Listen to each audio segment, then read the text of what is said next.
Hi, everybody. Welcome back. I hope everyone had a good stretch and already probably started reflecting, as I certainly did, on an incredibly stimulating series of discussions this morning, presentations and discussions. So I'm so glad to see many of you have stuck around with us. And I also see there are some new people joining us now for what is sure to be a really blockbuster panel as we kind of scale up from thinking about flexibility in terms of buildings to really thinking about flexibility and the barriers to flexibility that happen at the neighborhood scale, which was something that also really fascinated Bracken as he moved on in his career, always with that tight focus on the need to reintroduce a sense of control and agency on the part of users, but also on the part of communities to decide not only what should be built anew, but also what can remain and how new kinds of housing environments can be nested in scale and in circulation with other pre-existing vernacular forms, and to really look at the fabric of forms and those nested scales of what is shared, what is proprietary, what is flexible, what is permanent, and think about that more broadly across a greater swath of the landscape and of our settlement patterns. So we're so very lucky to have some of the finest minds on this issue joining us today.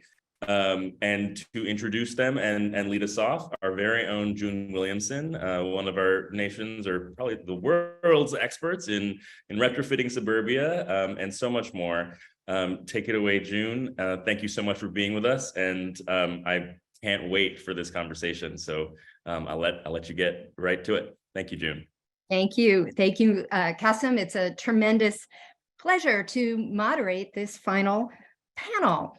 And a real honor to participate in these conversations of the influence of John Houbraken. And I do have my Houbraken library on the side here in my, I think, somewhat rare copy of Transformations of the Site. My copy of the Grunsfeld Variations has been lent to Cassim.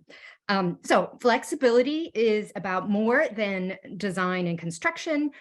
It's about understanding the potential to retrofit urban fabric, and more specifically, the suburban form defined by low density zoning and subdivision regulations that has become dominant, certainly in Northern America. So this requires a deep understanding of the policies that perpetuate unsustainable and inflexible settlement patterns. So our question now is what can be done and how can we do it?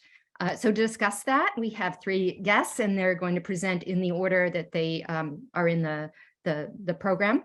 And I'll just briefly introduce each of them, and we'll have 15-minute presentations from each, and then time for discussion. So first, and why don't the three of you put on your cameras now? We have Michael Piper, who's an assistant professor of urban design and architecture and director of the Master of Urban Design program at the University of Toronto, and a good friend. Piper is coordinating a rehousing, a research project about transforming single-family homes into multifamily housing.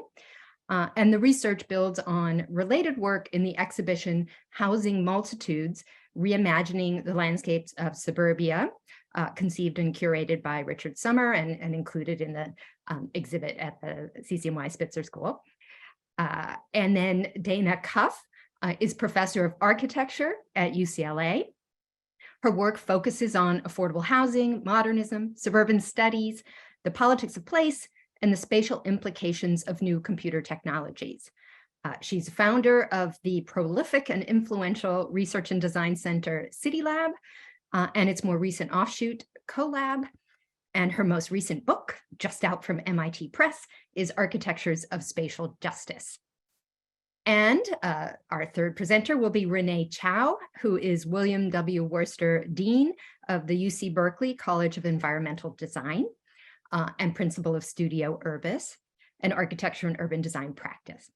Her books are Suburban Space, The Fabric of Dwelling, and Changing Chinese Cities, The Potentials of Field Urbanism. Also, I would like to add that Renee was a valued role model for me when I studied architecture at MIT. And she, in turn, was a mentee of John Hebraken during his years on the faculty there. So let's get started. Michael, take it away. In 15 minutes we practiced, right? But I'll make a note or interject. I've got my timer. I'm about to start, but yeah, please don't hesitate, June. But thank you, June, and thank you, Cassim, for the invite. Really excited to be on this panel with you, Renee and Dana. Really wonderful opportunity for this conversation. So thank you. Okay, so I'll start sharing.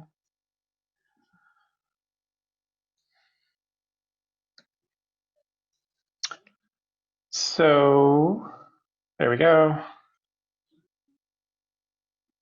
This presentation is about housing design at the scale of Northern American suburban territories, and specifically about the capacity of reimagining the neighborhood in a way that is perhaps incremental, flexible, and in a way that can be modified and realized over time. The drawing here is from an exhibition that June had mentioned, Housing Multitudes. I'll show some images from that in a moment. In collaboration with Richard Summer, as she noted in the drawings, are all by colleague Bradley Dunn, which I want to credit him because you'll see a lot of this graphic showing up. So a majority, as I'm sure we know, a majority of Northern American urban land is zoned for single-family neighborhoods. This is a super long drawing that you're seeing on the bottom of the screen that we included in this exhibition. It foregrounds the kind of periphery of the greater Toronto area, so the suburbs of the area rather than the downtown. And what you're seeing in yellow are the kind of expanse of single-family homes. There are some 2 million in the greater Toronto area, constituting somewhere between 50 to 65% of the urbanized land area, depending on which municipality you're in. So while they make up a majority of urban land, they have been off limits for new housing for quite some time since their inception, in fact, until relatively recently. Toronto and many other cities in Canada and of course also in the States are revisiting their zoning policy to enable new kinds of housing in this area, multiplexes, garden suites, et cetera. So the following is a set of ideas for creating new housing in these low-rise areas, again, focusing at the scale of the neighborhood. So this project, as mentioned, I'll share, suggests that to create housing, it is important to look beyond the individual home and to consider its relationship to larger infrastructures, policies, and systems. And we propose that the neighborhood unit, pictured here, offers an intermediary scale to negotiate between the home and some of these larger systems. The neighborhood units, this diagram of the neighborhood unit by Clarence Perry was foundational to the production of Northern American suburbs. And so understanding them is key to their reform. Neighborhood units are framed by arterial roads. These are high traffic roads that keep fast moving cars at its periphery. And I'll speak more about this in a moment. Commercial or multifamily housing is typically at the corners facing these arterials. Nowadays, these are oftentimes large parcels of malls and other forms of kind of large scale commercial or multifamily housing types. Schools are located in the middle so that children can walk to school without having to cross the big roads that ring the periphery. And the rest are typically large, circuitous blocks of single-family homes designed to keep cars from moving too fast. So here you can see these parts compiled, malls at the corner, schools in the middle, housing in between. The system was codified with land use zoning and was adopted widely during post-war urbanization processes. To hasten its deployment, the unit was applied to territorial subdivision systems, such as Thomas Jefferson's Land Ordinance of 1785, the property lines of which serve as a center line for the arterial roads that would come to frame the would-be neighborhood units.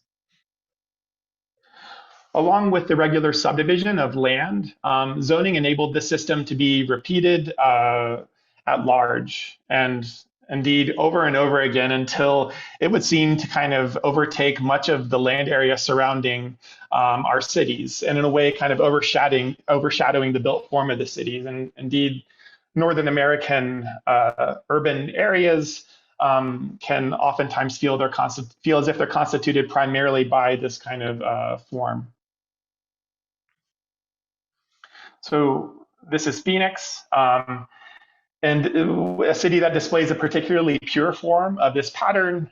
But the underlying DNA that you can kind of read here, once again, malls at the corner, schools at the middle, blocks, residential blocks in between. So while it's pure form here, this type, of course, repeats across cities and across regions in Canada and the US. To challenge this idea of unfettered urbanization, some designers have visualized limits to it. This is Dogma's theoretical proposal called Stop City, collaged over Phoenix. A similar effort to contain urban growth has actually been constructed in cities such as Toronto or Portland in the form of greenbelts. Greenbelts are kind of designated areas on which one is not allowed to build. And so while these are successful in kind of limiting urbanization, quote unquote sprawl, they oftentimes, when they're not complemented by a kind of robust infill policy such that land inside the greenbelt is properly densified, they tend to result, not the only cause, but they complement other conditions to produce extremely high housing prices. And in Toronto, for example, the average price of a detached home, as you're seeing noted here, is upwards of $1.3 million Canadian dollars. So about 900,000 US.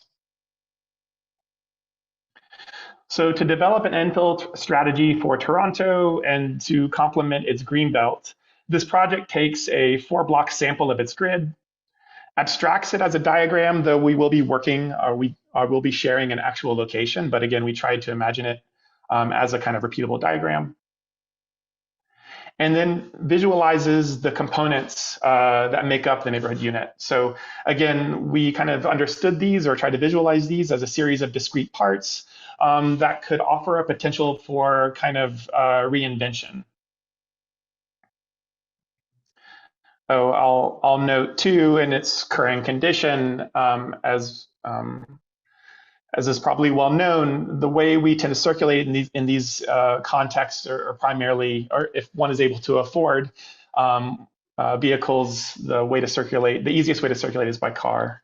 I say that a bit hesitantly because, of course, many low-income residents in Northern America now live in the suburban periphery and are kind of forced to navigate this landscape without the benefit of having automobiles. So our proposal is to repurpose or adapt these parts into an interlinked system of multi-scalar hubs. Each hub could provide a landing spot for mobility and logistical systems, as well as a dissemination point for an expanded set of public services. This diagram shows a mobility network, again, modeled on the prospect of autonomous vehicles. So in order to have this multi-scalar system and have it be affordable, the prospect of more affordable modes of transit, be they autonomous, I think is something to consider. We recognize, of course, the problems with this, and especially that we've seen in the last few years, but still worth imagining it as a public service as opposed to perhaps a kind of luxury for the super wealthy. In any case, the idea here is that this multi-scalar system is accessed and accesses these different hubs. And I'll speak about each one.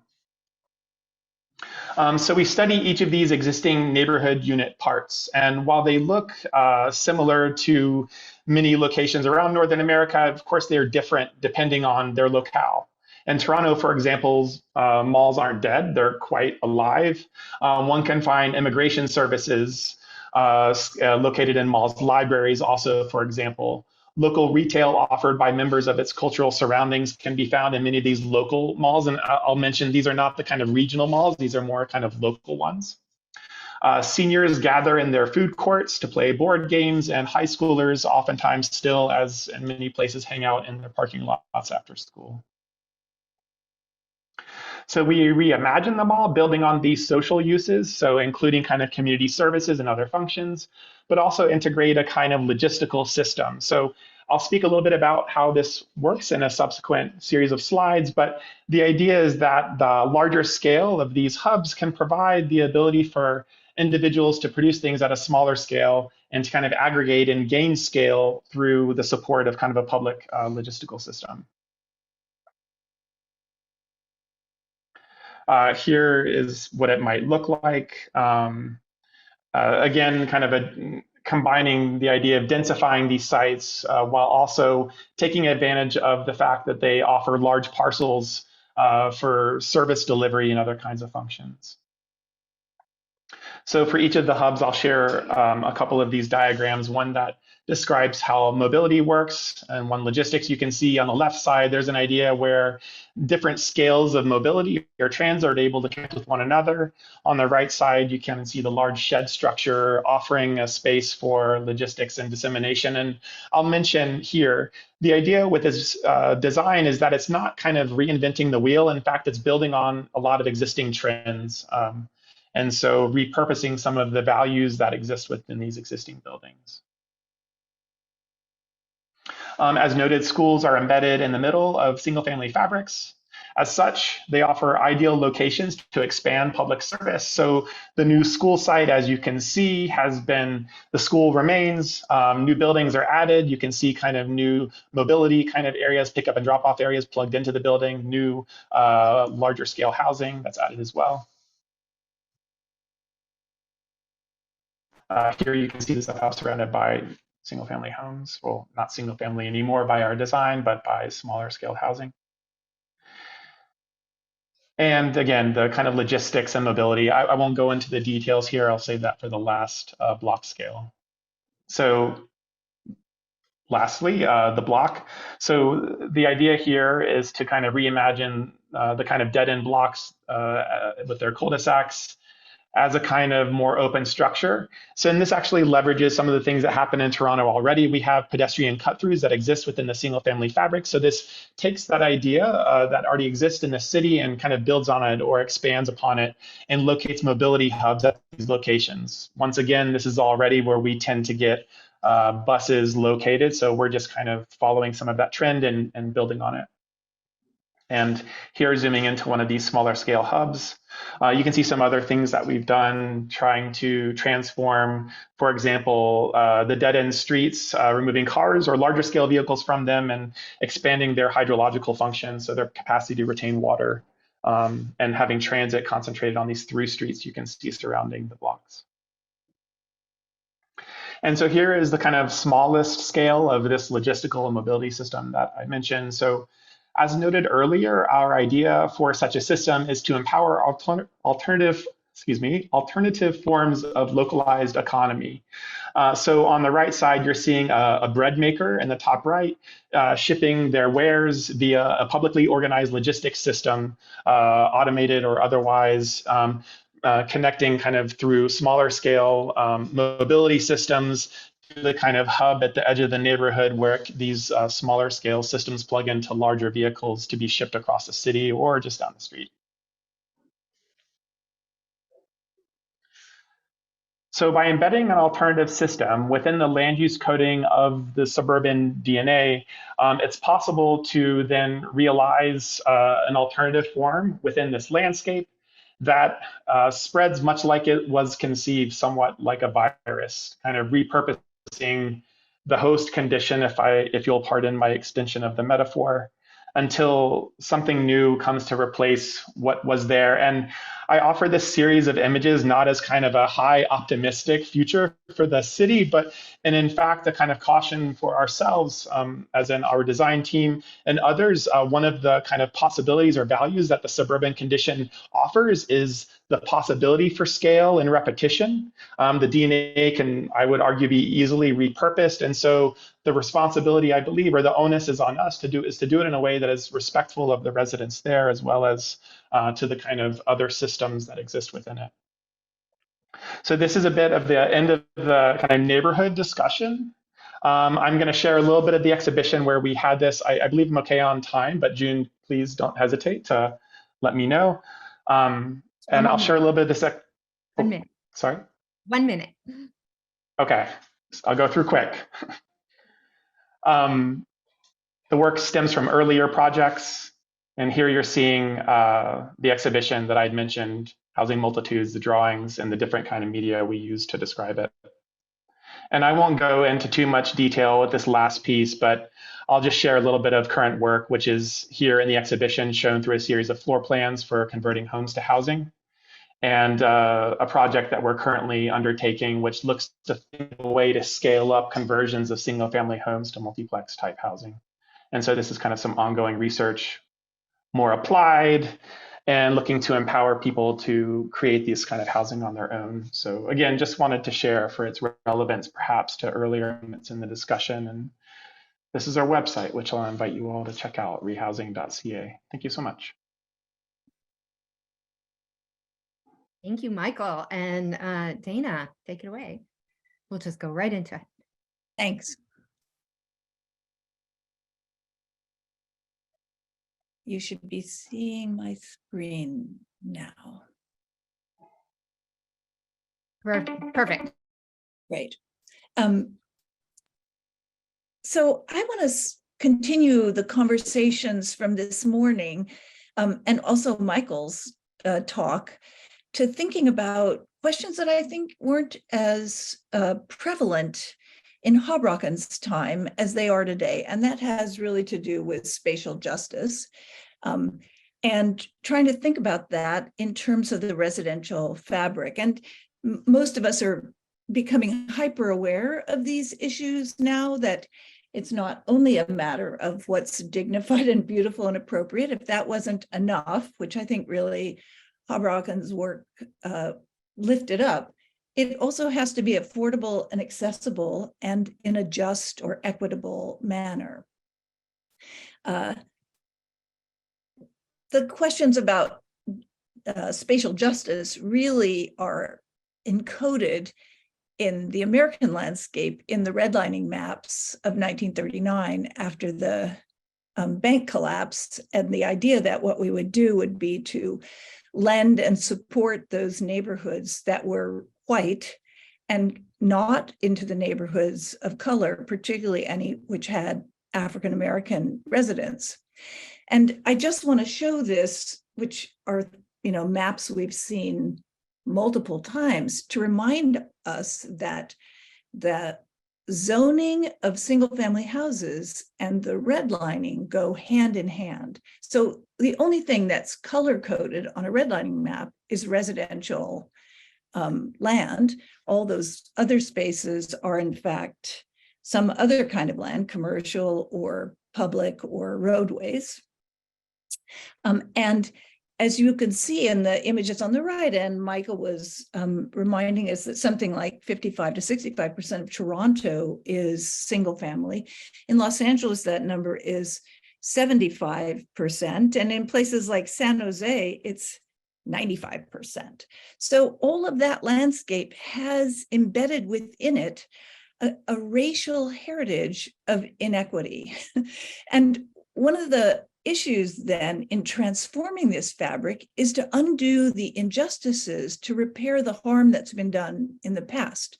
And part of that comes from trying to find out how to produce more housing in what we can easily consider the most wasteful land use in North America today, and that's the single family zone.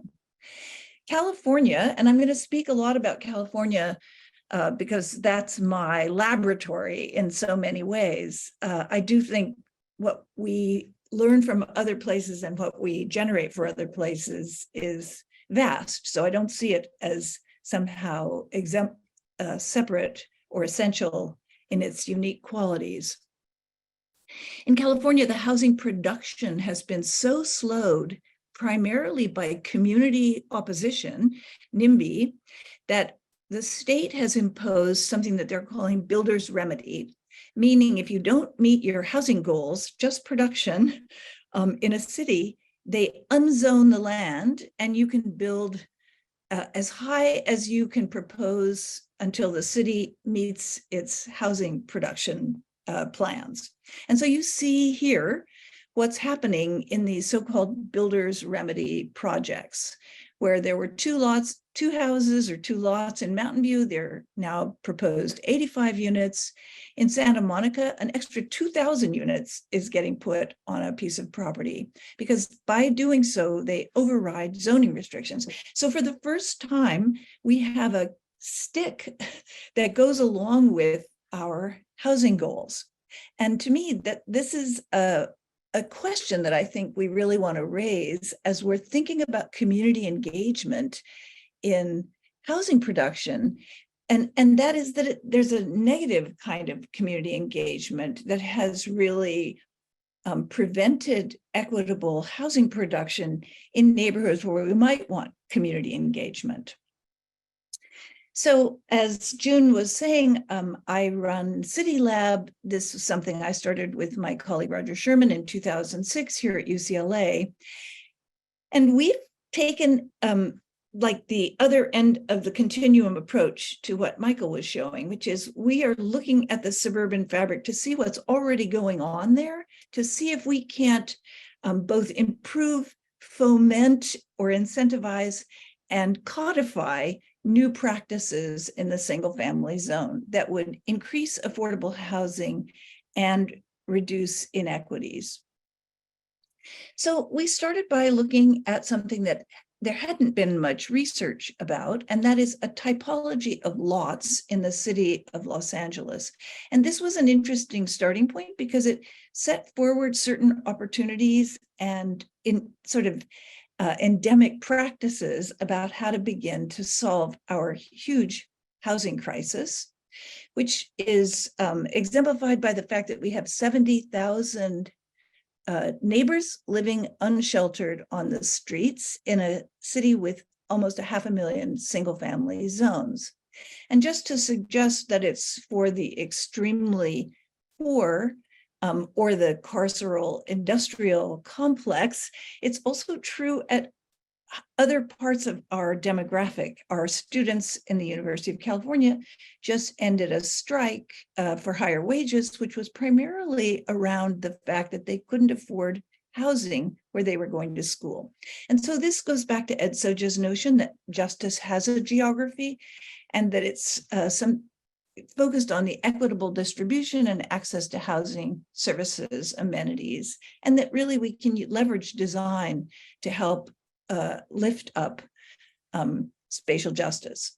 And I'm particularly interested, as others in this panel are, in the suburban fabric to try to figure out how we might transform that model literally into higher density and potentially more affordable units. And we really started this looking at ADUs, now a very common focus, but at the time we started, something like 10 years ago, my colleagues, for the most part, thought that I wasn't talking about an architectural problem. I was really talking about a planning problem. And I think now we've really come full circle to see that this is very much also involving architects. We took this from the starting point of looking at particular neighborhoods where secondary units have been added. You can see in the aerial photograph, that's a single family neighborhood where illegal secondary units have been built, sometimes 3 or 4 of them on extra long lots. That yellow again in the map at the upper left is all of the single family zone. We did field surveys trying to figure out how many people had already built informal secondary units, and in some neighborhoods it was as many as 2/3 of the lots. And then we tried to understand what kinds of building prototypes might work in the majority of lots where we could make sustainable, easy to construct, new kinds of prototypes. And we built a demonstration model on the UCLA campus. The fact that these are having a huge impact already now was the basic argument that I took to the state capitol in writing new legislation, was if our goals were something like 100,000 units per year, we had 8 million single family properties in the state, which potentially could hold second units. This was then part of what led to my authoring with a colleague, Jane Blumenfeld, the first state legislation that I undertook, which was kind of like learning to write in Etruscan. I mean, it's a very complicated internal dialogue to take all the research and design research that we had done and to make sure that we built a law that would permit the kinds of secondary units that we saw were needed on the lots. This led the city to implement a program where every architect who wanted to could enter a standard plan into the city's archives, where city planning department and engineers would pre-certify these, and neighbors could access the plans for free and then work with the architects to customize those for their own properties. That's also led to even higher density legislation since the passage of the ADU law. I'd say the other thing that we're really working on, and that we're not the only ones, I think Teddy Cruz and Fauna Foreman at UC San Diego are doing something similar, is that these are not intended, none of the work that we do at City Lab or around flexibility in the suburban fabric is intended as a solution, but as a kind of generative demonstration that if we could build in a particular way, it would serve as a model for others who would then modify and transform it.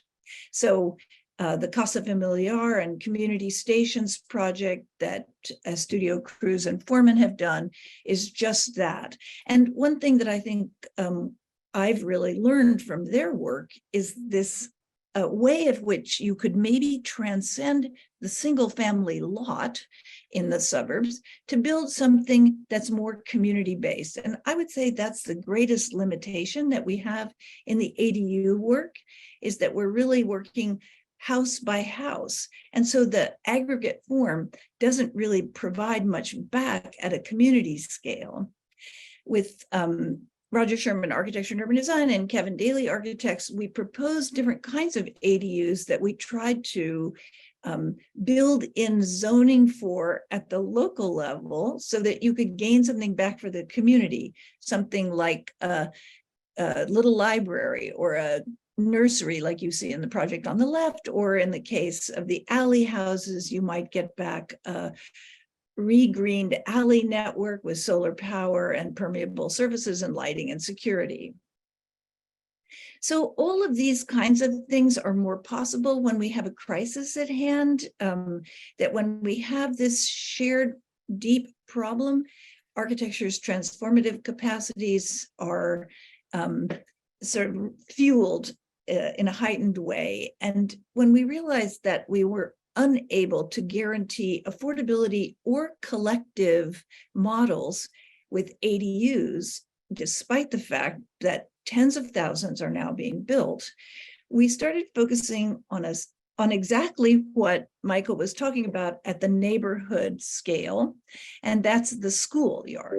And thinking about building schoolyard housing is a really interesting new kind of generative demonstration that I'm in the thick of working on. There's something like 150,000 acres of school land in the state of California, just in the K-12 schools. And about half of that, based on GIS analysis with our colleagues over the Turner Center, is underutilized in some fashion. So we're looking to build education workforce housing at the schools that would sit on school grounds and both improve the neighborhood, improve the conditions for the workforce, and make more affordable housing and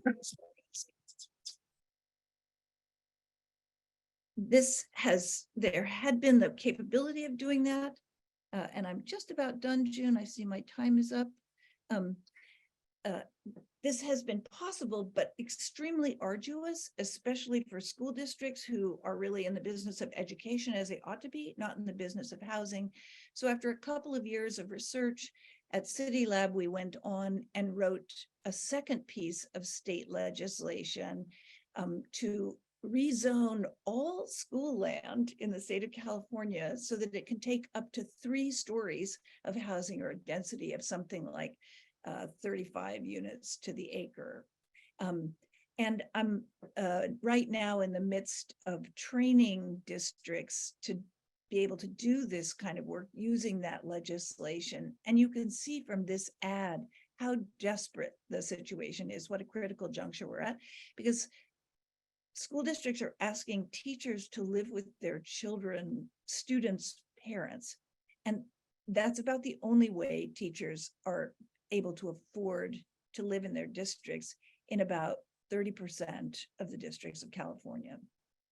So all of this is just to say that we are working on retooling the fabric of those communities through generative demonstrations where design is really essential, always working towards a spatial justice model. And these are the folks at City Lab who do this work. It's really not all just me. And I always like to give them credit at the end of any time I present our collective efforts. Thanks. Thank you so much, Dana. Perfectly on time. And Renee, we'll throw it over to you. Can you see my screen, June? Yes. Great, thank you. Wow, thank you to Michael and Dana, such inspiring talks. My thanks to Cassim and all involved in organizing both the exhibition and the symposium. And thanks, June, for hosting this session. I think what I'd like to do is build a little bit of a bridge, as I understand it, between some of the topics we're talking about, and I guess being John's student, sort of what I learned and how I make those bridges between them. Two of the topics that I've heard posed for this symposium and for this session reference both density and flexibility. I'd like to begin by challenging the assumption that greater density is an automatic environmental good. Is density the right metric to measure success in battling our challenges of climate resilience and, as Dana so aptly framed, environmental equity? Does it assess if we are living well? In the last decades, we have developed our metropolises assuming that increasing density is the go-to solution. This is concerning because history shows us that the ways that we have made places more dense have also made them more isolating, more uniform, and more wasteful in resources, water, transportation, and valuable land. I think that the calls for increased density have to be reframed. If we build more, we should expect to get more, more diversity of ways to live, more porosity, a greater variety of kinds of spaces, including, as Dana referenced, more collective ways to gather. From John, I learned that calls for density must be connected with other values. Before we fix our lower density suburbs, we have to assess what works and what does not work in our current lower density neighborhoods in relationship to today's challenges. For me, this led to looking at single family detached neighborhoods. And today I offer just 3 lenses that I learned from John about what works and does not work in these types of neighborhoods. And I'm going to offer choice, change, and place. First, dwellings and neighborhoods need to support choices. We must design in ways that support the multiplicity of ways in which we live and we will live. While we can't know all patterns, we can design to accommodate diversity in ways of living, and in doing so, we support choice, daily, weekly, seasonally, and generationally. We can formally increase the capacity of buildings for a variety of uses. I'm going to point out Levittown on the left. A lot of what Dana talked about in LA is dependent on having a site that has the ability to hold the change. But as we learned from John, if we look at San Francisco and Charleston, they have the capacity to hold change both at the site level and in the building level. And if we look at some place like Clayton right now, they hold change neither within the building nor in their site anymore, unless they still have backyards, but they really are of a minimal size. For me, the second value is around the need for dwellings and neighborhoods to hold change. I think sustainability mandates that we plan, that we design for change. We must abandon the assumption that a building, a street, or a neighborhood should be demolished and rebuilt. We must learn to adapt existing structures and neighborhoods. We must embed ways to hold change in new and reused fabrics. And here, Dana, thank you so much for the work that you have been doing to look at this sort of thing. To do this, I think we need to differentiate building and urban systems. Some things should be built to last hundreds of years, and other things should be built to change. Here we're looking at the primary structure of walls that generally will last longer. And again, you can see how they work or don't work with the dimensions of choice. Levittown has the capacity only on the exterior perimeter of the house, as I mentioned earlier. Third, the design of dwellings and neighborhoods should accentuate and extend the characteristics that make places unique. Local differences are important when we are tackling issues of resilience and equity. Each place has a unique geology, geography, climate, building tradition, culture, and so on. These ecologies can be described through systemic relations from the landscape to the building. Design of places as tissues or fabrics require a weaving together of linkages between the public and private realms, and the tools to describe systems that bridge between units and buildings. Just a quick note from my side, while GIS and ESRI provides incredible information, I have always been a little concerned that it offers an inherently bifurcated view of places that urban systems do not. So it's always between inside and outside, as opposed to seeing the relational conditions that we know are so important. So let's move to what can flexibility enable at the neighborhood scale. I return to the theme of this session. How do we design more densely if we take choice, change, and place to the neighborhood scale? What are the benefits? What I'll show next is some work in China, although now I wish I'd brought some of the suburban work instead. But I wanted to illustrate another environment in which it is low scale and being challenged by high density modes that are extremely repetitive. In this case, I'm using a lower density Chinese canal village as case study. For me, the work that I did in the American suburbs and in China is very much the same, looking at and designing with environmental system. It's an intentional shift on my part as an academic. I think what happens when you write about the American suburbs is they say, oh, that's all you know. And in fact, I wanted people to see the relational conditions that sit in all the neighborhoods that we work at.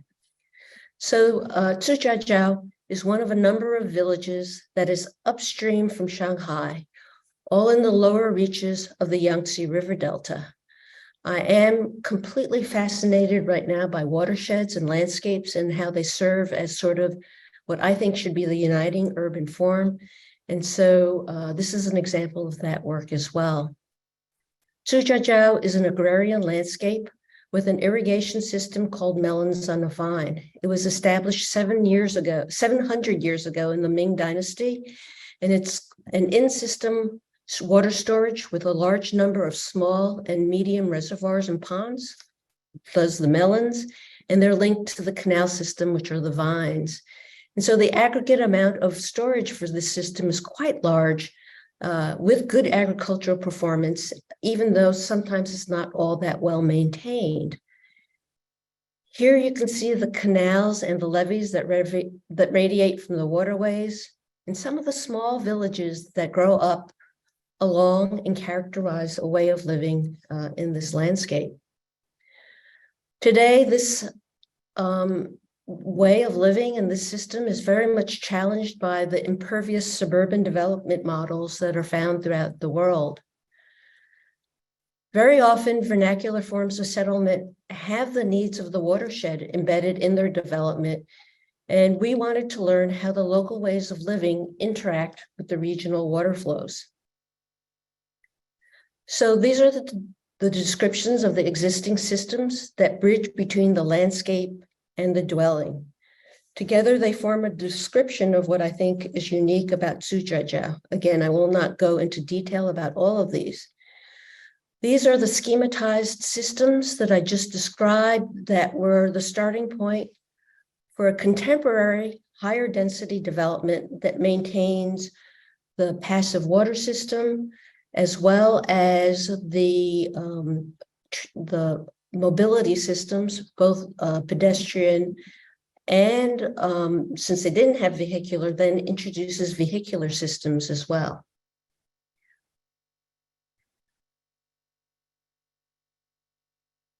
And this is the framework we came up with as a framework for choice and change that I think is very much rooted in the proposition of John's systems approaches and rooted in the local dwelling patterns of place. This is the new fabric that accommodates, that are organized to the water flows. It accommodates new infrastructural needs for vehicular parking as well as stormwater retention. So rather than define the shell of the building form first, we're describing the relational conditions that include capacities for choice and change at the neighborhood scale, from which variation can emerge. The structural party walls that are built as vertical extensions of the levees and rainwater from buildings are then shed to one side of the polder that then holds the residential access and open space. The pedestrian access systems are almost identical to the organization of the vernacular pattern, with the exception of larger dimensions to accommodate newer ways of living. The walls are thickened, adding a dimension of choice for the residents.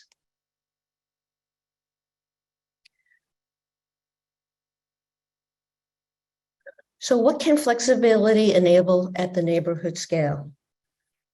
Flexibility with density, I will posit, should offer individual, collective, and public opportunities for choice, individual, collective, and public spaces for change, and individual, collective, and public ways to address resilience. Flexibility offers the opportunities for places to grow and adapt over time. This is the sustenance of both cultural and material qualities of locales. I think I get the benefit of being the last speaker. Cassim asked me to share my thoughts on John. And as June mentioned, I was fortunate to have been a student of John's and a participant in the Grunsfeld variations. I knew then, as I know now, that John is a prolific observer, teacher and observer of the built environment. He continues to influence and inspire my own thinking. Like June, these are just some of the books that I have on my shelves. Like June, my copy of Transformations of the Site is very much tattered and clipped together as a way that I hold it together. Actually, all of the rest of mine look the same way. I clipped these from the web so that they look neater. And this symposium happens to coincide with the publication of a compilation of many short stories that John, short articles, not stories, they are great stories, that John wrote. And for me, some of the most compelling of John's writing. The co-editors, I think Steve is here in the audience. I see him messaging all of us, Steve Kendall and John Dell, Steve in the middle, John on the right, have long worked to share the work of John Hobrocken through their open building network. I really recommend just seeing all of this compiled into one book has brought a smile to my face this week. I feel incredibly fortunate to have been at MIT at a time when the influences of Team 10 were pervasive and John had arrived to serve as department chair.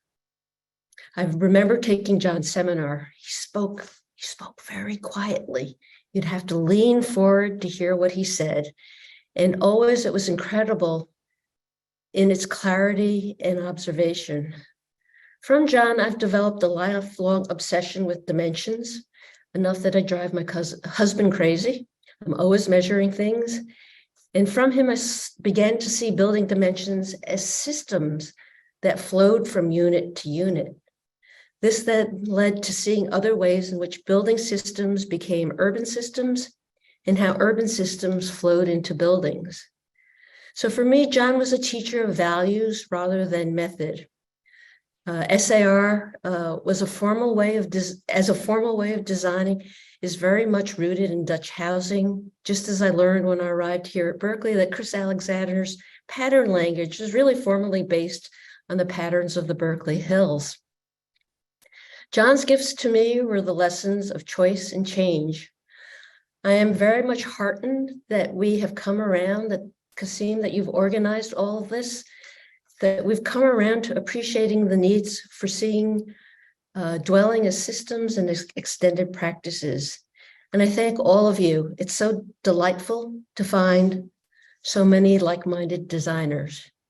And a final thanks to John for helping me to become an observer of peoples and places, because how and where we live matters. Thank you.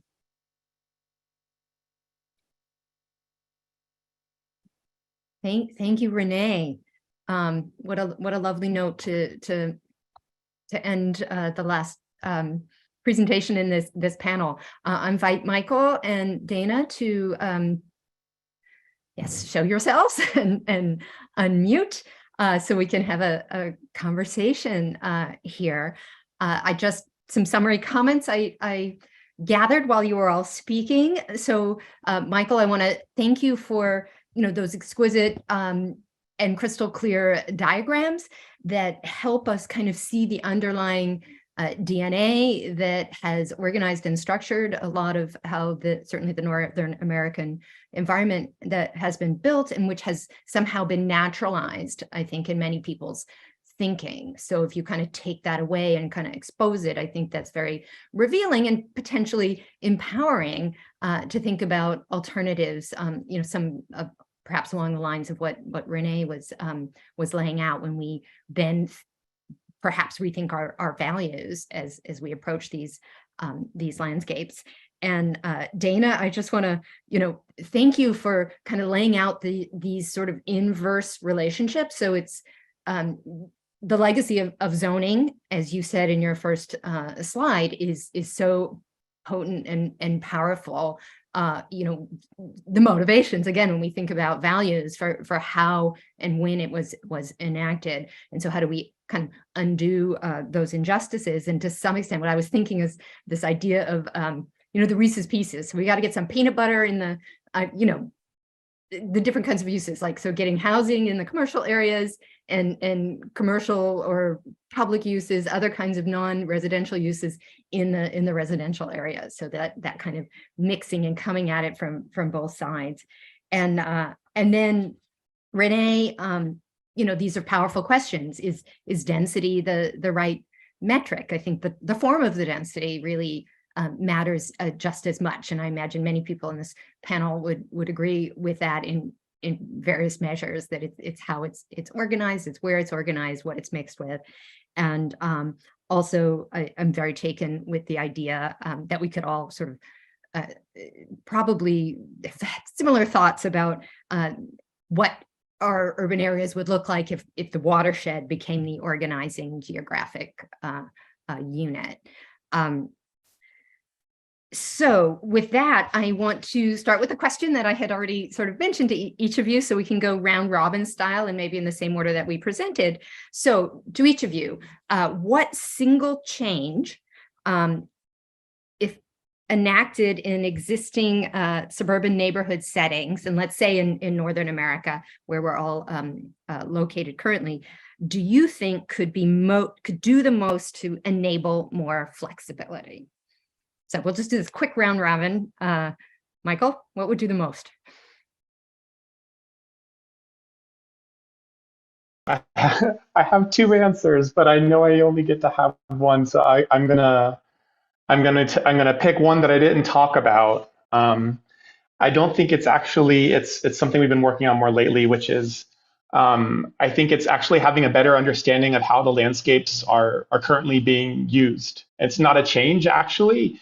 I think there's a mentality that, at least in my context, that single family neighborhoods are still single family. We treat them that way. And there's a huge body of research that's showing that these homes are more and more being occupied in ways that are not familiar. And I think that would go a long way to addressing kind of NIMBYism. People, maybe if they understood that their homes and their neighborhoods are already being used as kind of multifamily dwellings, rooming houses, that sort of thing, then maybe that can help push things into an alternative direction. Thank you, Dana. Well, I will provocatively suggest that we just end zoning altogether.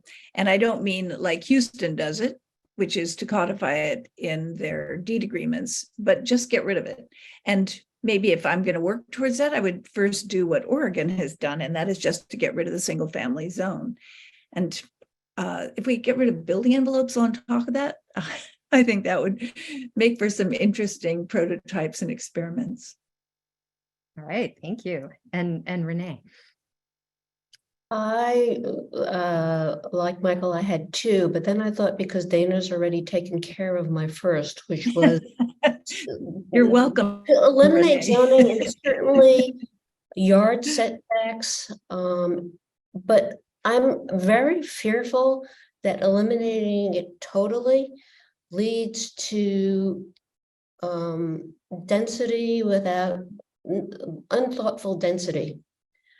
But I don't think our zoning codes currently allow for that thoughtful density. So maybe a restructuring of density, allowing more zero lot line construction. So, but since Dana already covered that, my one is to eliminate parking requirements in our zoning code. All right, Thank you. Thank you. So certainly what we see here is a consensus about the constraints of this regulatory system that kind of was overlaid a century ago, and that we're still living with the trying to fit ourselves into its restrictions and assumptions, and just kind of fiddling, I think, with the edges of it, that is zoning code books just get bigger and deeper and many, many more pages, right? Rather than maybe the refresh and restart. And I had an interesting conversation yesterday with, somebody in real estate who seemed to have developed the mindset that zoning was like, was embedded to the land ownership itself. So that it might even be a takings to change zoning, which is kind of an interesting thing, because in fact, a lot of the legacy was the opposite of that, of putting the regulation on and constraining what people could do with land. So the complete inversion, I think, of that concept is quite striking and remarkable to me anyway. So maybe before we move on, do you have any questions for each other? And then I have some questions that have come up in the chat that I want to share. Well, I'd be interested to hear what all three of you think about a kind of new problematics of community participation that, I don't know, Renee, you could probably answer, and June too, most directly, whether Hobrocken saw these or not, but the participation of communities to prevent neighborhood change and racial change and to protect property values is something that I think has,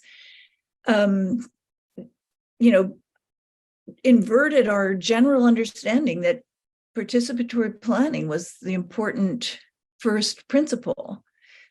And I'm really thinking through alternatives to that.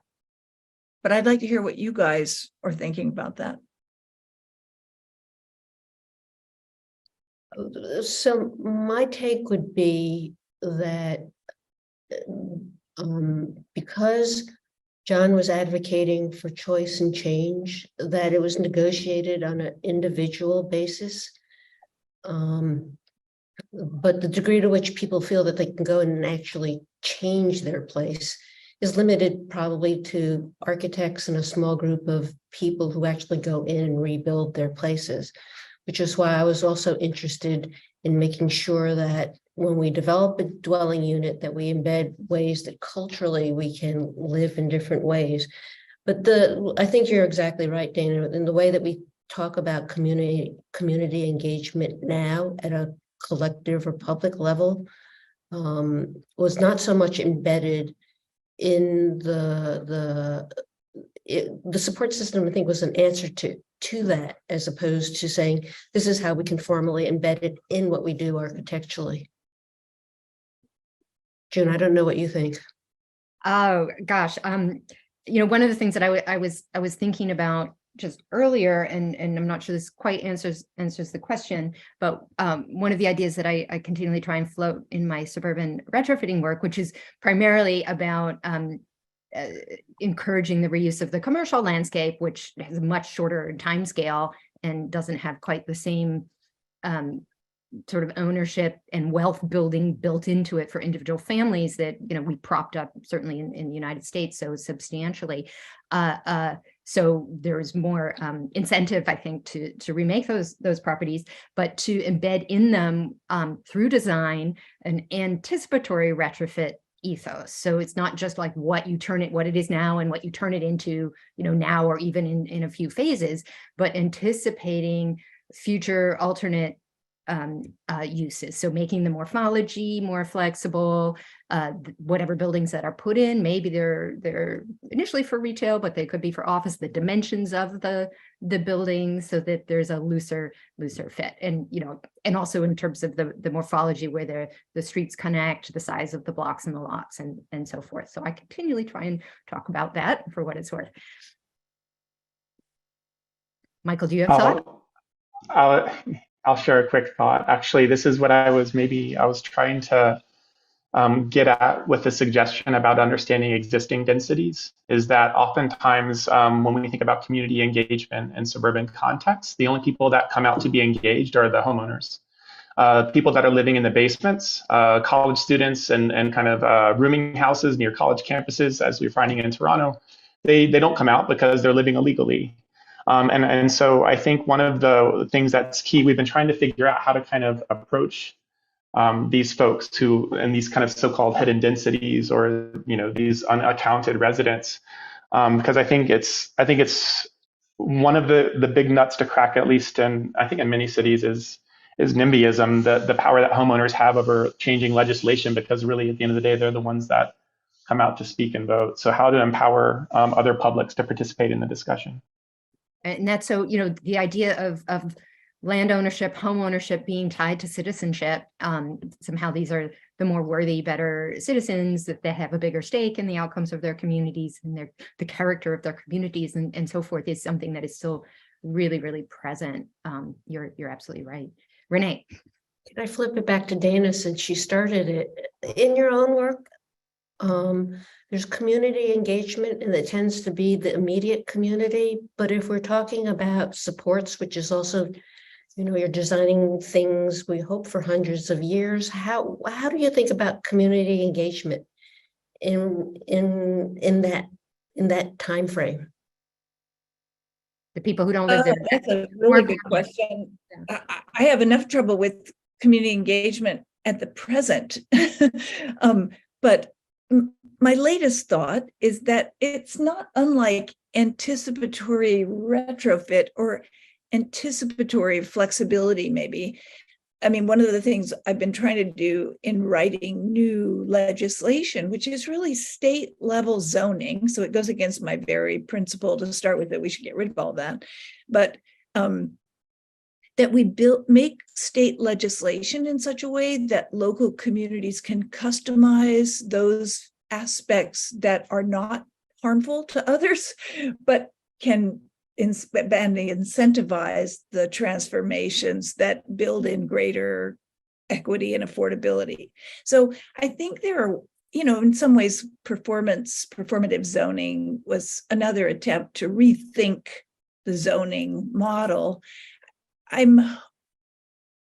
I don't know. Maybe every zoning law should sunset at 10 years or something like that. You know, I mean, I think it's worth trying to put forward in the same way that Michael's putting forward a kind of goal towards which we might aim in terms of the physical form of suburbs. I don't know if that's a fair characterization, Michael, but I think it's also possible that we could set forward demonstration legislation, demonstration urban design guidelines that we try to live with and see if we could, like a 10-year sunset clause, what happens if actually every 10 years, just like state senators or maybe what we would hope of Supreme Court justices, they're removed and we, think again with more current practices. I mean, to me, I guess the only other thing I'd say is that, Michael, I like the direction you push your thinking, but there's also all the publics that have been displaced that aren't even in the basements anymore. So, they're the ones that I also think our ideas about participation are so inadequate that we really need to rethink what we're saying when we're talking about community involvement. I think that's a really, really potent point. I want to switch a little bit in response to a question in the chat, I think from Laura, my colleague Laura Weiner, who is asking about some of how this may resonate in or contrast with international debates about property rights and zoning and allowance. And so first of all, what the political debate here in the United States about new ways of conceiving property rights, and I would say little to none productive political debate about that, but maybe others have thoughts. And Renee, maybe since you did show those examples from China, could you talk about it to the degree that you can in with respect to ideas about property rights and ownership in a very different political context there, or did that not resonate so much in what you were observing? Anyone want to take that on? People start in the American context. Dana or Michael? I mean, my feeling is that this is something that and this is going to be very, very hard to change, because there's so much wealth, frankly, wrapped up in ownership. Although there are other urbanized areas where there's a kind of widespread, obviously, shrinking and abandonment of land. So then you get the inverse, and who bears the cost of that abandonment. Well, I think some of the morning sessions from Laura's panel were really instructive in this. I mean, the cooperative model, I think community land trust is another model that, we're all talking about. One of the biggest problems with building secondary units was the financing models. I mean, in some ways, in the same sense that I didn't really expect to get involved with legislative formats, I think we have to get more involved in finance and property ownership models if we're going to transform the suburbs in more flexible ways. I agree. And I know there are examples of large for-profit companies that have bought up, property that's non-contiguous, but they have large rental kind of networks. And they can service those properties, but it's not all in one contiguous site. Now they're scattered, but they're organized and kind of financially linked in a way. So that's the kind of for-profit version, and then we do have more community organized and nonprofit versions of that potentially. Michael, did you have some thoughts? Yes. Oh, you're muted. Gotta unmute. There's some exciting things happening, in addition to working with land. So we're actually, there's a land trust in Toronto that manages like 600 single family homes. They were inherited through the Community Housing Authority in the city. So that's a really interesting, another kind of challenge. We're doing some work with them. But in parallel to that, one of the things that we're trying to do is actually connect with demographic groups. both existing homeowners or prospective homeowners for whom housing unit creation isn't something you do because you feel like you should, but rather something you do out of economic need, either because interest rates are rising and you can't afford your mortgage, you're retiring perhaps, and you don't have an income, and so you create units to fund your retirement, or perhaps, and we've been partnering with a co-ownership aggregator in the city who helps people get together to co-purchase homes. This is all notwithstanding that there's no combating land speculation in this context, but I think there's a lot of exciting opportunities that challenge the kind of frozen aspect of this, the challenge I think that at least I've always felt, which is that why would someone who has such an asset ever devalue, and not devalue, but ever need to create extra units? And perhaps it's by understanding that there are some who actually do as a way forward. So in much of Asia and in China in particular, land is not privately owned, or a majority of the land is not privately owned. And so development is through land leases. But in the example that I showed, I think there are, at least when we were doing it, ways of thinking that could be transferred to the North American context. We established those patterns as one, taking advantage of potentially not having zoning, or if I were to go back, it's essentially zero lot line zoning, which I'm very keen on. And then developing what could be a set of parcels with shared patterns on them. So it's almost going back to a 19th, early 20th century way of development, in which there's a shared sense of what the patterns are in the place, and there are lots, but the form of the development is not governed by the lot.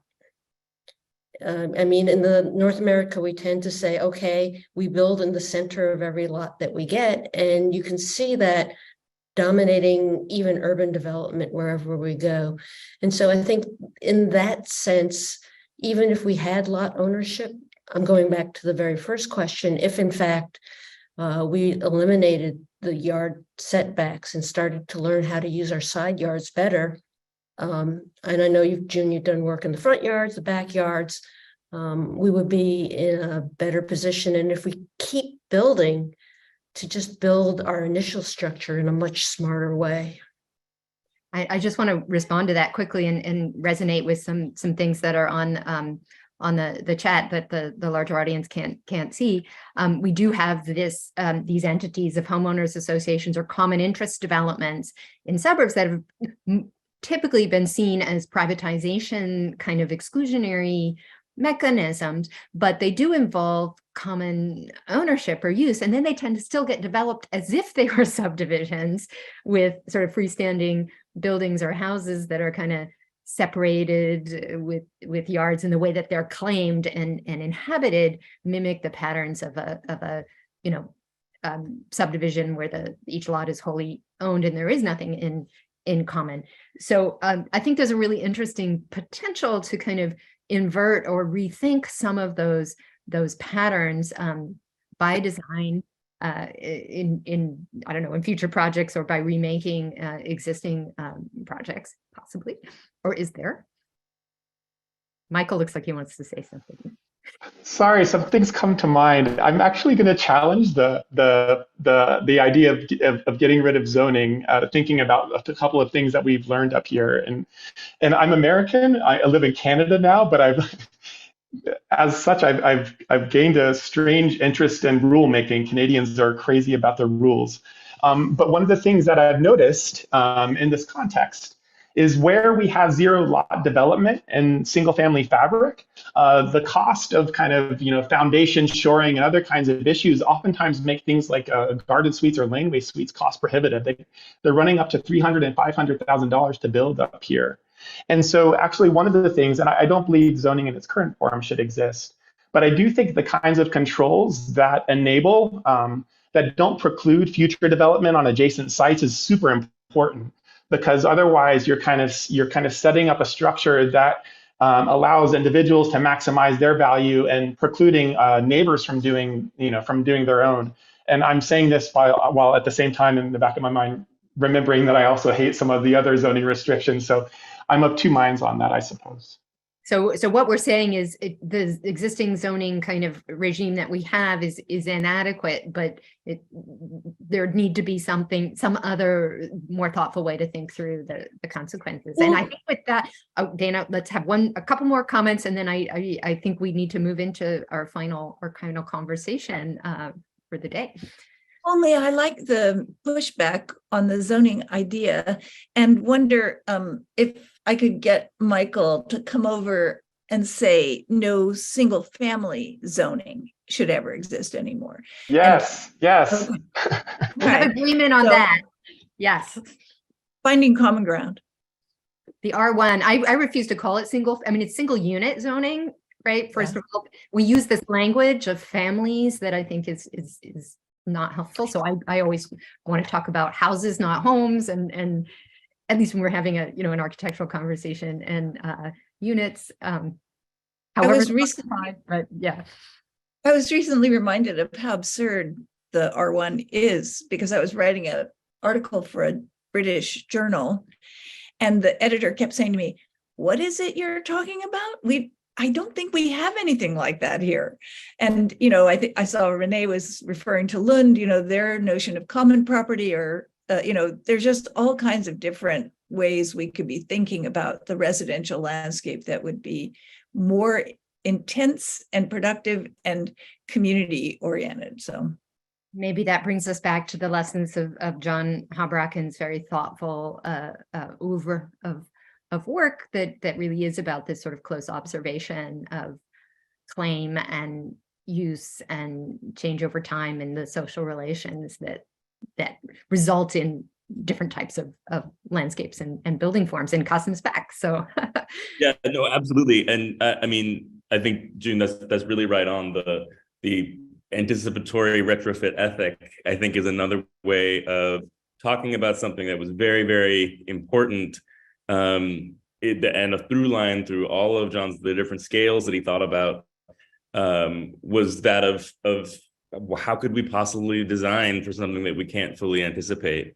In the exhibition downstairs, we have this Dutch documentary screening on a loop from the 70s that's about the Tsar and about his work, and it starts in this pretty heavy-handed, dramatic way. You see a baby being born, you see the umbilical cord being cut, and this heavy-handed Dutch voiceover says, "A child born in the 70s will come of age in the 80s, will get married in the 90s, will live in the 21st century."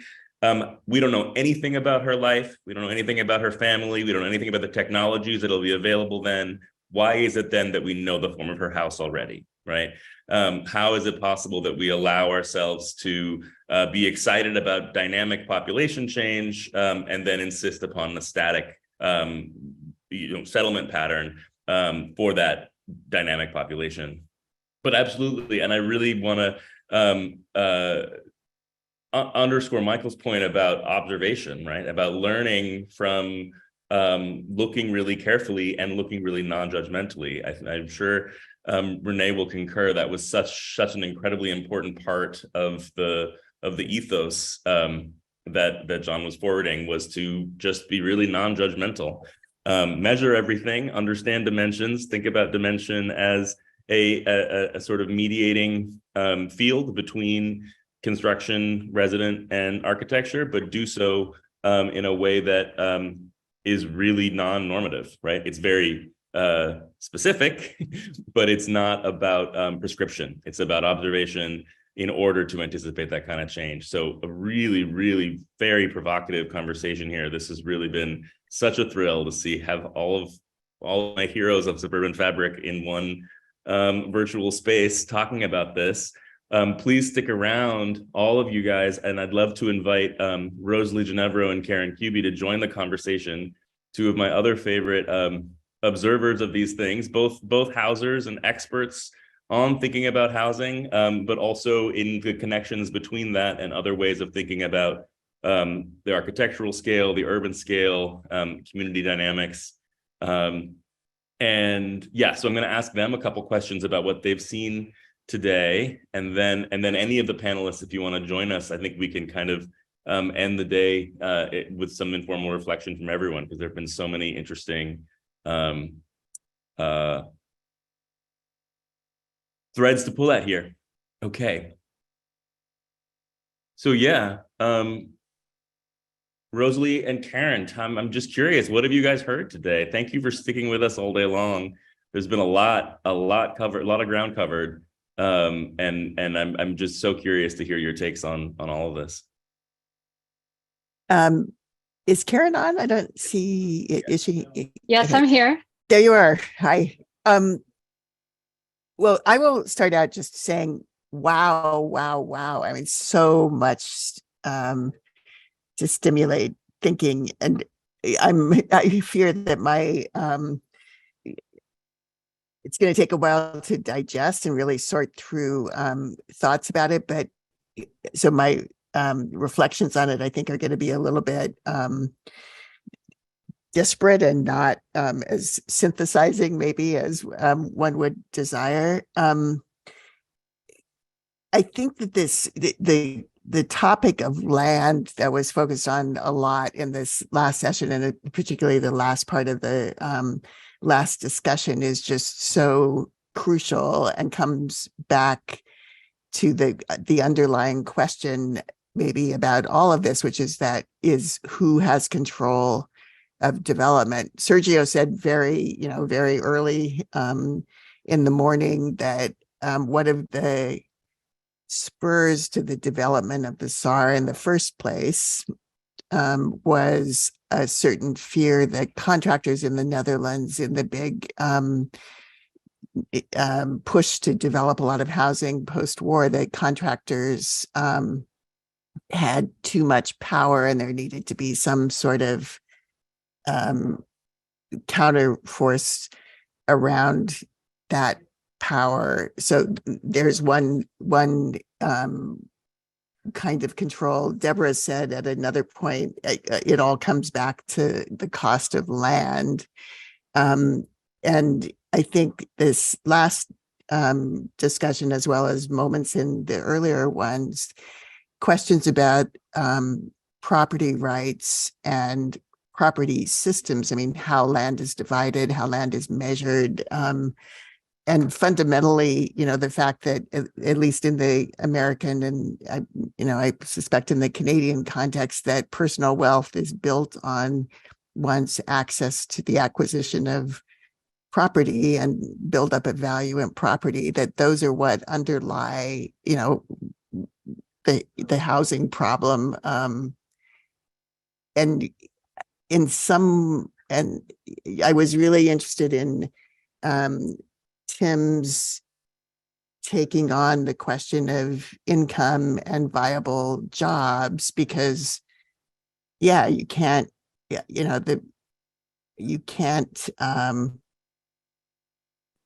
attack the housing problem really without work on both sides. I mean, who's able to afford housing? At what level is housing affordable?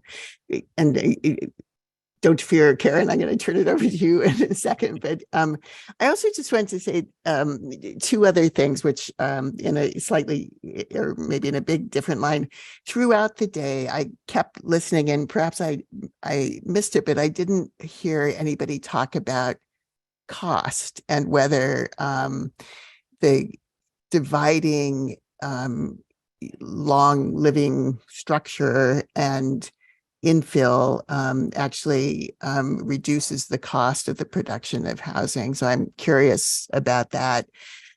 And then another, again, a kind of disparate point is one of my heroes, Peter Buchanan, who I worked with 20 years ago on an exhibition we did at the League called 10 Shades of Green, who kind of developed for that purpose 10 principles of environmentalism in building. The most important one, in a way, to him was the idea of long life, loose fit, which I think is very much in the vein of what we've been talking about today. But I sit here at my office at the Architectural League in Soho, and I started to think about the artists who began living in Soho in the 50s and 60s and the kind of ad hocism and adaptation and use of existing, in a very different way, the use of existing fabric that they modeled. And I wonder whether that kind of thinking, that kind of action has any place as we are in a world with a great deal of existing built fabric. So is there some way to think about that very direct level of agency of the individual? Soho's a really interesting example, and it reminds me of what Renee Chow was just talking about in terms of being able to hold change. It's, I think, one of the great ironies of North American urbanism that 19th century forms are more flexible than 20th century forms, because of that, lack of a loose fit, right? Several people, I think, invoked the office buildings of Midtown Manhattan, right? Which not much you can do with. I know that people have worked on it, and there are some interesting attempts out there, but it's a lot easier with different forms that can hold change. I'm thinking also of those the fabric of Charleston, South Carolina that Renee was showing. But Karen, what jumped out at you today? What are some threads that you think kind of tie the room together, so to speak? Yeah, thanks so much. And this has been a phenomenal day, and I'm glad that you've put us on this last panel to make sure that we paid careful attention to the whole day. It's a good assignment. And I might offer some notes, because I was taking notes all day. I might offer them in the order of the program, and then a few things that I'm thinking about that this connects to in stuff I'm seeing in general. And I think it's interesting, the first two panels, what can resident control enable politically, and what can modular construction enable architecturally, can be flipped a little bit, and they were in discussion, right? So what can resident control enable architecturally, and what can modular construction enable politically? So to go to the first one around resident control, I thought it was really interesting, this question of flexibility and looking mostly at the level of the unit, but then Christoph talking about the example in Berlin of a co-op that became, a different structure, ownership structure, and more traditional, and in that shift went from having communal spaces on each floor to having a larger one, and that being a more flexible, spatial configuration for future uses, and that connecting with, there's great research, there's longstanding guidelines for family housing in Vancouver, and Lou Thomas doing good research on that. And he also coming up with the same conclusion that having, sort of larger spaces rather than distributed can be better in that way. Then going to Barcelona, to Christina's contribution. I loved the concept of the architecture of participation, and this this question about architecture, but what about policy, and this larger discussion that Suzanne facilitated. And I think, always, of course, policy, we live in architecture, not policy. And of course, policy needs case studies to move forward. And then going to the Munich example that Juliana presented, flexibility, not only sort of these long-term things, but her work made me think about flexibility at the level of a day or a week, right? These curtains, or, the way that the architecture allowed flexibility between inside and outside, I thought was really interesting, thinking about these different ways that flexibility shows up. And then I loved that Suzanne told us that it's our job, maybe because we ran out of time, but also that it's our job to think about, okay, how are these things transferable? And it made me think about the beautiful article by Ivan and Santoyo Orozco right now in Places on the first co-op in Mexico City that's 50 years old, Palo Alto, and how that comes from, Christina had mentioned Uruguay's strong history of co-ops, but how there's an Uruguayan architect displaced during the dictatorship and helping to bring that about in Mexico City. So those are a few thoughts on the first panel. Second panel, what can modular construction enable architecturally? and my question of what does it enable politically that shows up. So I loved, and I should say also, I come into this whole thing as a bit of a skeptic on both of these topics, on modularity and flexibility. I don't know if I told you that before, Cassim, but I'm a little, you're bringing me into that. I had a suspicion. So Deva's work is so amazing in New York City, and I thought this was, this important thing, right, where she's talking about a project in Steve's Bay, conventional construction that takes 7 years, and then a modular one that takes 1.5 years. So what this means practically in the lives of residents who are displaced from Sandy now almost 11 years ago. And then when she's talking about what does this mean to people? So the modular signifying shared identity, even though these are not, these might be across different lots. I thought that was really interesting. James's project, how the panelized system can be, not just a fast way to get something built, but something that can involve formally unhoused residents in the construction. And as Rosalie was mentioning, Tim's work, and then the nuanced conversation that Laura brought about around labor. So I was very interested in we were just scratching the surface, I think, but the questions about labor being a little bit more complicated than one might think, right? One might think, traditional construction is unionized, that's better, but hearing, okay, in Tim's work, there are many more people of color, many more women, et cetera. Very interesting. And then Deborah's point in that part about products versus systems.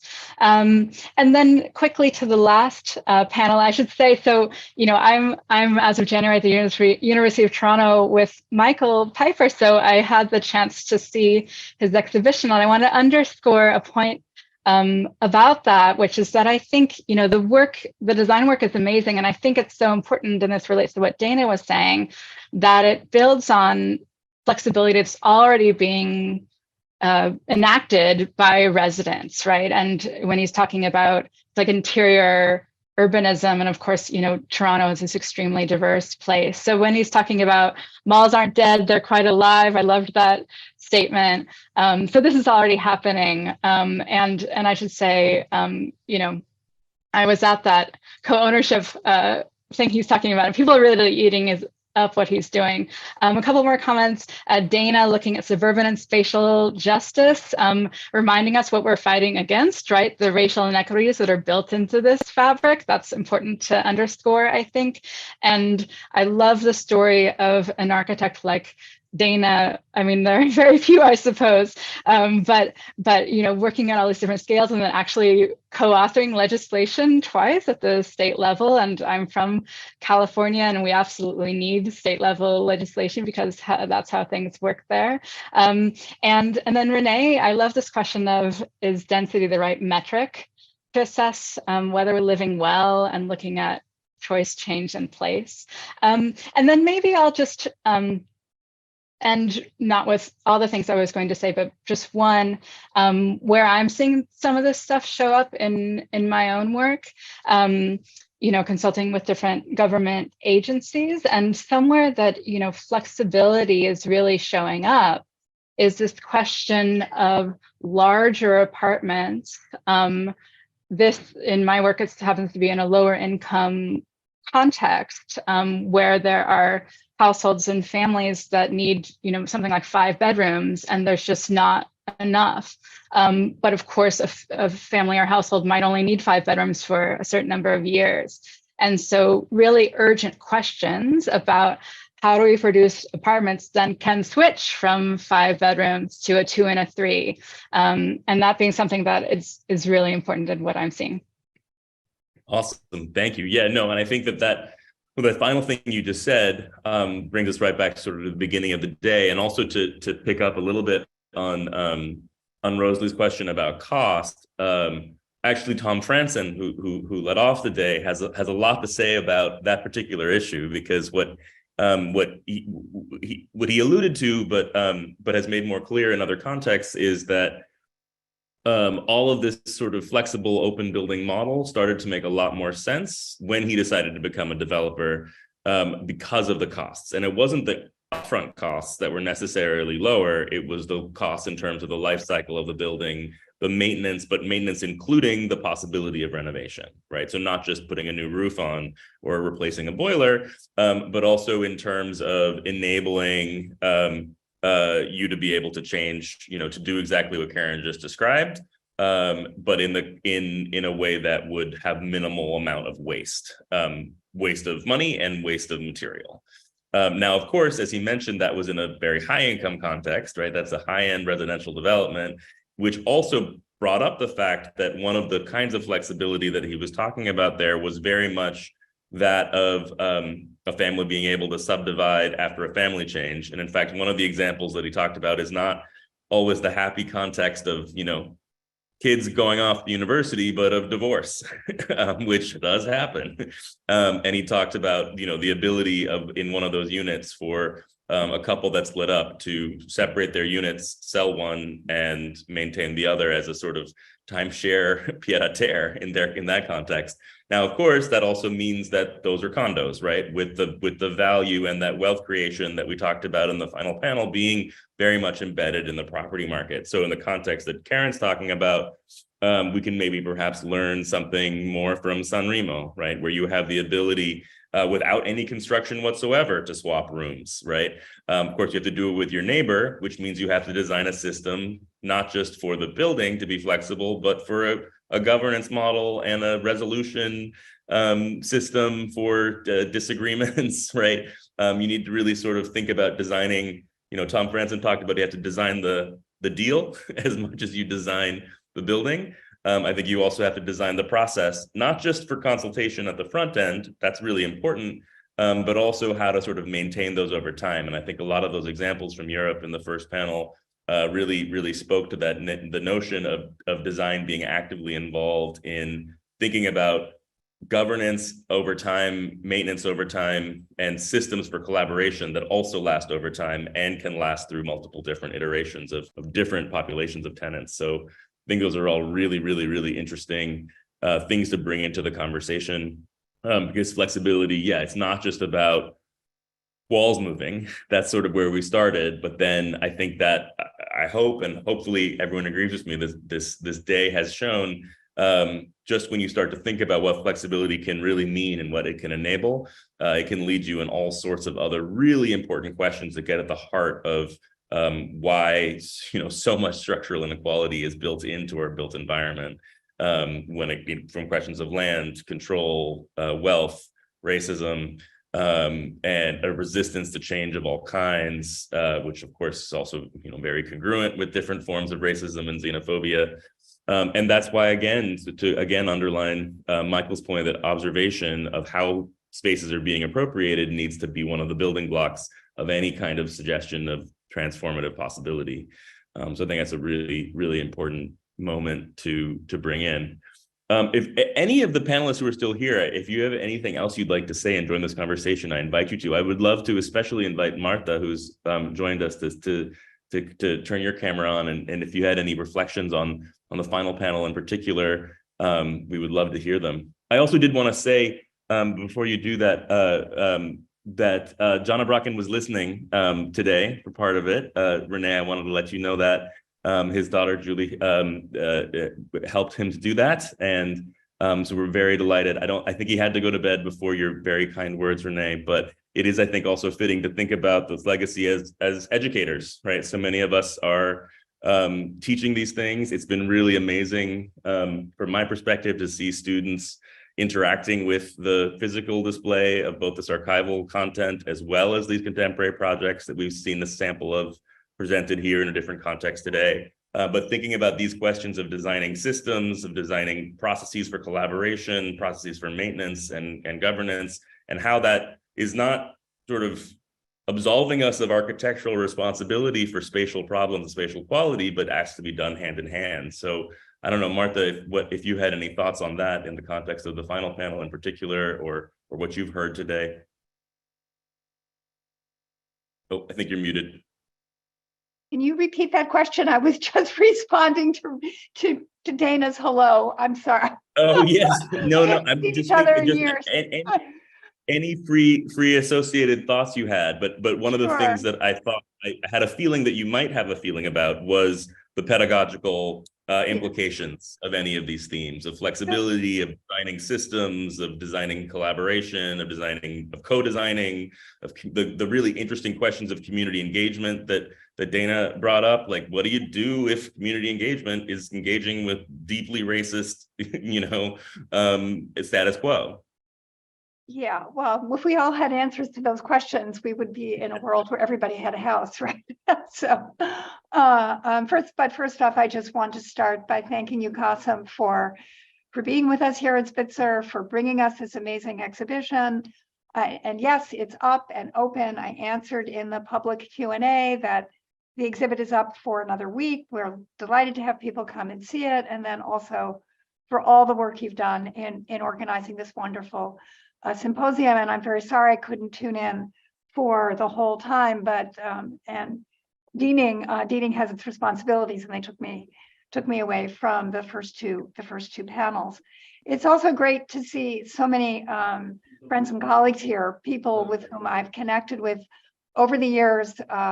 Dana, wow, great to see you. Thank you for joining us, Renee. We intersected at Berkeley when I was a doctoral student. We didn't know each other so well. You were a teacher and I was a student, but anyway, good to see you. And Rosalie, we've known each other. We've talked about housing and many of the issues. We've been pals in this project for many years. And then other folks here as well, Karen, June, Deborah also, and the like. One point I wanted to make, I think another person who, and this a couple points just to make, and I would say that another person who haunts this talk, whose spirit haunts this engagement, is a person that Dana and I hold dear, and that person is Robert Gutman. No relation to me, but a close personal friend, a wonderful mentor and supporter of the kinds of treating and discussing, treating architecture, treating housing in particular, in the spirit of inquiry that's been offered in this symposium. And so I would just like to say hats off to Bob, and hats off to all the work that he inspired and fostered and mentored and encouraged on the topic of housing, of access, of integrating the discussions of planning, policy, economy, as well as and dwelling in the teaching he did and in his writing. And on that count, Dana edited a wonderful book of reflections on Bob that I think would be useful for all of us who hold these subjects dear. I did want to make one comment, and I'm really sorry that Michael's gone because I want to talk to him about this and this topic, and that is the topic. I never thought there could be anybody who could convince me that it was worth looking at the neighborhood unit again. And I so I'm interested in that, in his reviving of that concept, which for me, a concept I was taught to question in architecture school very deeply as a concept I came to look at again in my work in children and public space. And then a concept that in my work on schools and segregation taught me to question really profoundly, and coming into understanding through the work of Ansley Erickson and other on the profoundly racist objectives that Perry had for implementing the neighborhood unit plan. And so what I've never really, I've been dubious that a neighbor, and this I think addresses some of the questions, many of the questions that Renee and Dana and Michael and others have alluded to, certainly today in the afternoon session and then earlier today, which is how do you take an idea that, how do you ingrain access or embed access to social justice in the architectural fabric? How does that happen? And when a plan that puts schools at the center of neighborhoods in order to preserve homogeneity in neighborhoods rather than to construct heterogeneity is revived, how do we take the social construction of space that's embedded in that idea and reframe it in a way that challenges its preconceptions? And I think Michael's plan in dealing with the edges, right, and taking the pattern and then saying we think about the edges, what happens at the edges and how the edges work as hooks to connect to other places, I think is super promising. Anyways, it may sound particular, but I don't think it is. And I think that's so I think it's an important point. Thank you for that. But I also think, just with response to your question about pedagogy, Cassim, and it's one reason I'm so glad we have Laura and June and you on this call. My colleagues here at Spitzer, to hired under my watch, very proud to say, and June, of course, and I go back a long time. But I think we need to integrate our teaching of planning with the teaching of design.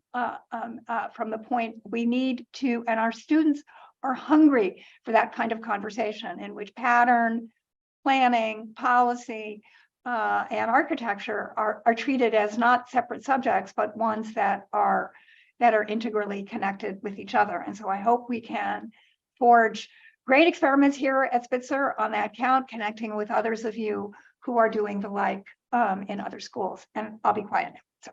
So. No, thank you so much. I think that's really, really very much speaks of the spirit of so much of what's happened today. One presentation, Marta, I think you would have particularly appreciated was that it was very, very short and brief and dramatic, and it took place in the context of a manufacturing facility.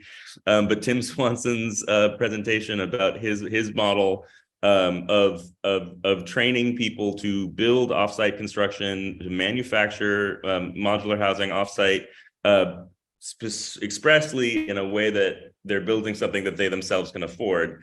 It actually has an interesting connection to Michael's work, because the sites that they are assembling in these disinvested neighborhoods in Chicagoland with a lot of is oftentimes right across from the school, right?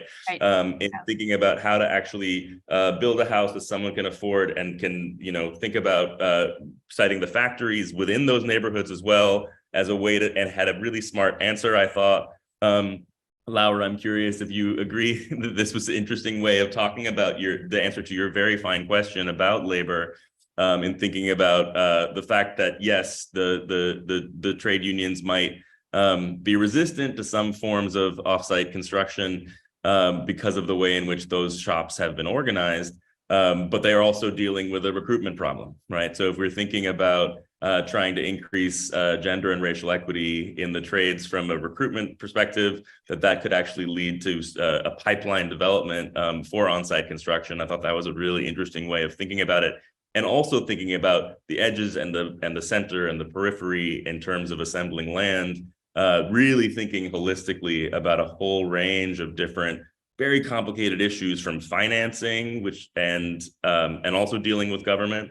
We talked about both of those in the context of the earliest presentations of social and co-housing in Europe, and thinking about how to design systems not just for collaboration with residents, but also designing ways of working with very nuanced and specific regulations coming from different municipal authorities, right? The difference is I was surprised to learn between Munich and Berlin were really surprising to me. But you have to really be deeply aware of those kinds of contexts as well. To your point, Marta, that's a pedagogical challenge for all of us. How can we sort of both lift up the specificity of design and spatial intelligence, lift up the values, that Dana is working with in talking about architectures of spatial justice, while also creating familiarity and fluency with these languages of the non-design things that deeply are manifest in the built environment, finance and policy chief among them. I don't know. One other point I just wanted to make, and now Dana's gone. Oh well, the life on Zoom, but it's real, and this also speaks to Michael's work as well, is that I think it's incredibly promising to see housing in schools being brought in conversation with one another, and in the work that I set aside to be dean in my history writing, I'm looking at exactly those relationships in Harlem and other places, and so to recognize the pairing and recognizing that equity comes, that these two ways of thinking about cities and ways of thinking about neighborhoods and ways of building and making neighborhoods through housing and public spaces connected with housing, and then also through the ways in which we teach and encourage our children to learn and grow and play and live are not they're not separate. They're connected, and they've been deeply intertwined in ways that are horribly problematic for racial and social equity, and also that hold, as in Dana's work, hold so much promise for rethinking that integration. And certainly, in the 19th century, when you called a school a house, because the school was a house, and the school and teachers were housed in the community. So in some ways, we're arriving where we started. So awesome. Thank you so much. For the rest of you, please turn on your cameras. June, Renee, James, Deborah, Laura, if you're still here. I just think this has been such a stimulating day. I hope you guys agree.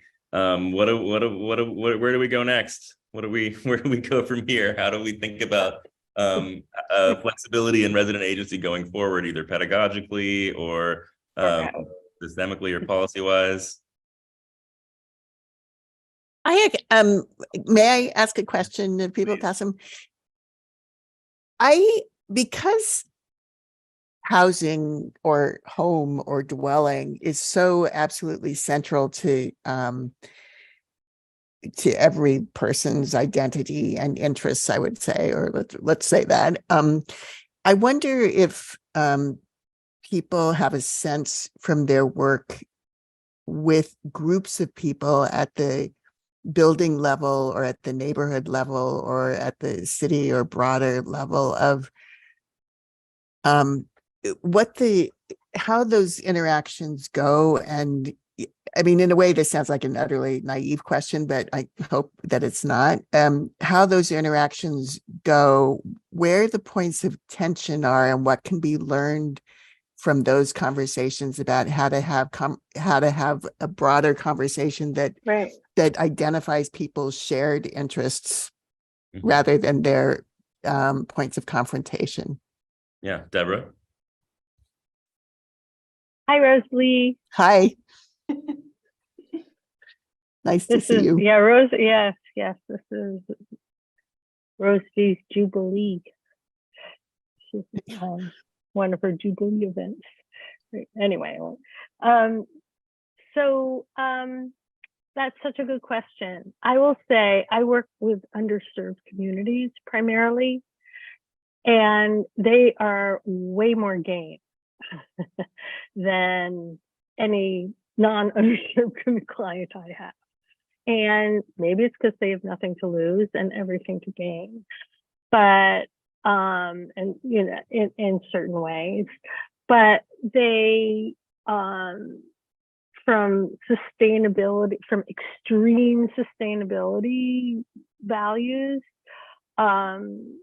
to very strong notions of mutual care and sharing and the sharing economy. It's really stunning. They're like years ahead of many people. The other thing is they're very surprising because, when you work with people who live in nature, which I sometimes do, they are strong supporters of public housing, but they're also not dialectical in a very old-fashioned way where they demonize the private, and especially because they understand what it means to be redlined and to buy a house in Westchester, to buy into that kind of structure that we are all, rightfully trying to change in certain ways. Why now? Why them? Not be able to buy into something that other people have built their wealth on for 150 years. So it's such a lesson because it's a position where people are willing to take a lot of risks, but are not do not dismiss many paths to their own brighter future. And it's amazing education. Awesome. Can I just add something to Yes, please that? do. And these are conversations I have all the time in suburban settings with varied audiences. And it is striking how in the same kind of paragraph, someone can shift from saying there's no housing to be found, everything's insanely expensive, this is just unsustainable, to, but we can't change zoning, nothing can change. It's non-starter, and that would be the beginning of the end, and just like in the same like utterance, holding both things at once. And often then the conversation, at least to be able to have a conversation, what about your children, your grandchildren? Can you admit that other people might desire and want something or live differently from how you do and have and want? So so that's one of the things that just keeps coming up. So I just wanted to share that. But one of the things that, certainly in the suburban setting, there is so much land that's obsolete with non-residential development. And there's so much opportunity to, add more housing of different types, and really just add diversity and change and flexibility, not by kind of building a whole new neighborhood out in the outlier, but just like refixing and making the places we already have, where assumptions were built in about the proportion of the land that would be for this use versus the proportion for other uses. So yeah, no, I think that's a really wonderful way of thinking about the future of all this, is that of opportunity, right? I mean, even in things that weren't necessarily conceived with an ethic of anticipatory possible future retrofit, we don't have a choice. We have to build a lot of new environments, and we have to also live better in those environments that we already have. There's a lot of housing out there, and there's a lot of other space out there that we really need to think about. It was a little triggering for me to see Dana's image of the builder's remedy, having lost the option for a builder's remedy last week in New York State. And oftentimes when I've been giving tours of the exhibition up until this week, I would talk about it in the context of Governor Hochul's housing compact, and how there's going to be 800,000 units of housing, and how this is somewhat analogous to the condition of the Netherlands between 1945 and 1960, when they built 1 million new units and all this kind of thing. But these things really do come around again, and we have to be ready, maybe possibly with better political preparation, but also with better analysis and understanding of what are those opportunities that are embedded in the built environment that we already have, and how can that also dovetail with new ways of teaching teaching an awareness of finance, an awareness of the history and the politics, right? I teach those redlining maps in 3 of my 5 classes, right? But then what do you do with that, right? How do you actually then make that next step to thinking about that in the context of contemporary zoning, or thinking about that in the context of contemporary abilities to retrofit an existing single family house into a fourplex? All of these things I think are really, really important issues to think about, and to do it in the spirit that was the inspiration for this whole project, that of John Abraken's deep commitment to agency and to flexibility, to observation, to looking closely in a non-judgmental eye at how people are living, and to make very concrete and bold propositions, but to do so from a way that was deeply rooted in observation and in analysis and in experimentation, and not in thinking about static forms, when the thing that we all love about all these environments is the dynamics of them, right? Is the fact that people change. So too should our built environments. So I want to thank everyone so very much for being with us on this really stimulating day. As Rosalie said, we're going to have a lot to unpack and think about. And I will certainly be thinking about this for quite some time. You do have another week and a half or so to check out the exhibition. If you're in New York, please come to Spitzer.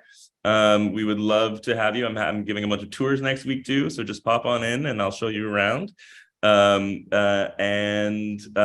Yeah, thank you everyone so much. This has been so stimulating and I really appreciate everyone's involvement.